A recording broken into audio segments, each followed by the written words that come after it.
Coaching তো আমার পেশাই, বেশি আসতে চাই না, পেশা আমার এটাই। বাট বিসিবি আমাকে হয়তোবা এখানে বেটার মনে করেছে যে এইজ গ্রুপের অথবা কনসালটেন্ট হিসাবে আমি হয়তোবা বিসিবিকে ভালো ফিডব্যাক দিতে পারবো, সেটার জন্য হয়তোবা তারা একটা চিন্তা করেছে।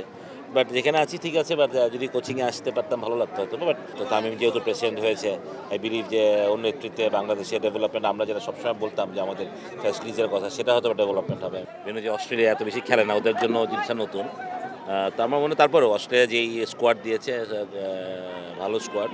তারপর চ্যালেঞ্জ তো অবশ্যই হবে, টেস্ট ম্যাচে চ্যালেঞ্জ তো থাকবেই। না, তা তো আছেই। আমি বললাম যে এই চ্যালেঞ্জটা তো মজার। আমার কথাটা যে আমাদের টিমটা এখন ভালো খেলছে, তো আমাদের জন্য একটা ভালো সুযোগ ভালো খেলার। বাট অস্ট্রেলিয়ার condition, Australia always a very dangerous team, always.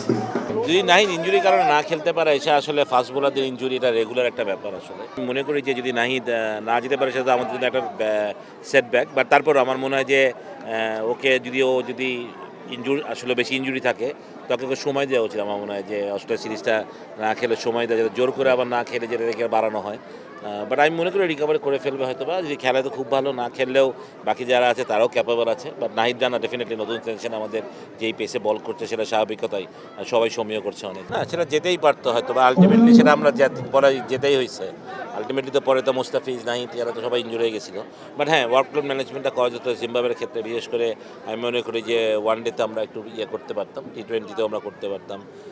তো আমার মধ্যে টেস্ট বোলিংয়ের সেট আপ তো আমাদের ডিফারেন্ট আছেই। বাট আমার মনে হয় যে ওয়ান ডে টি-20 সামনে যেহেতু ওয়ার্ল্ড কাপ আছে, এখন থেকে আমাদের এই প্ল্যানিংগুলো, ওয়ার্কলোড ম্যানেজ করাটা খুব ইম্পর্টেন্ট আসলে। কোচিং তো আমার পেশাই, বেশি আসতে চাই না, পেশা আমার এটাই। বাট বিসিবি আমাকে হয়তো এখানে বেটার মনে করেছে যে এইজ গ্রুপের অথবা কনসালটেন্ট হিসাবে আমি হয়তোবা বিসিবিকে ভালো ফিডব্যাক দিতে পারবো, সেটার জন্য হয়তোবা তারা একটা চিন্তা করেছে। বাট যেখানে আছি ঠিক আছে, বাট যদি কোচিংয়ে আসতে পারতাম ভালো লাগতো হয়তো। বাট নাথিং লেস, আমার জন্য বা ডেভেলপমেন্টটা বা এইজ গ্রুপও ইম্পর্টেন্ট। কারণ এখানে বাংলাদেশের মেইন পাইপলাইন আসলে। এখান থেকে আমরা জিনিসটাকে আরও কত স্মুথ করতে পারি, ভালো করতে পারি, ফিউচার প্লেয়ার তৈরি করতে পারি, সেটা একটা বড় ব্যাপার। ভালো মাঠ, ভালো ট্রেনিং ফ্যাসিলিটিস ডেভেলপ করা। তো তামিম যেহেতু প্রেসিডেন্ট হয়েছে, আই বিলিভ যে ওর নেতৃত্বে বাংলাদেশের ডেভেলপমেন্ট, আমরা যেটা সবসময় বলতাম যে আমাদের ফ্যাসিলিটিসের কথা, সেটা হয়তো ডেভেলপমেন্ট হবে, আমি বিশ্বাস করি। টু বি ভেরি অনেস্ট, মানে ক্রিকেট খেলা তো অবাক যেটা হতেই পারে, এমন কিছু হতেই পারে। বাট ডেফিনেটলি এই বাংলাদেশ আর ওই বাংলা, আমি বলবো যে বাংলাদেশ ছেলেরা এখন ভালো খেলছে টেস্ট ম্যাচে। বাট আমার মনে হয় যে আমাদের টপ অর্ডার ব্যাটিংটা ভেরি ইম্পর্টেন্ট হবে, সত্যি কথা বলতে এই কন্ডিশনে। বিকজ মানে অস্ট্রেলিয়ার যে ট্রায়ো পেস বোলিং আছে, তারা ডেফিনেটলি সমীহ জাগানো বোলার, বিশ্বের সেরা বলার, তিনটাই সেরা বোলার।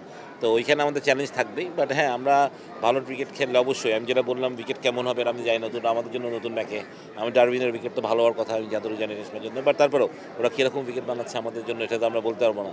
তো আই বিলিভ যে আমরা ভালো ক্রিকেট খেলি। আমরা জিম্বাবুয়ের সাথে খুব একটা ভালো খেলিনি টেস্ট ম্যাচে, লাস্ট টেস্ট ম্যাচে।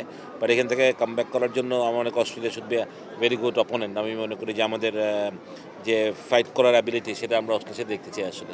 আমি তো বললাম কোচিংটাই আমার পেশা বেসিক্যালি। আগ্রহ তো আমার সবসময় কোচিংয়ের উপরেই থাকে।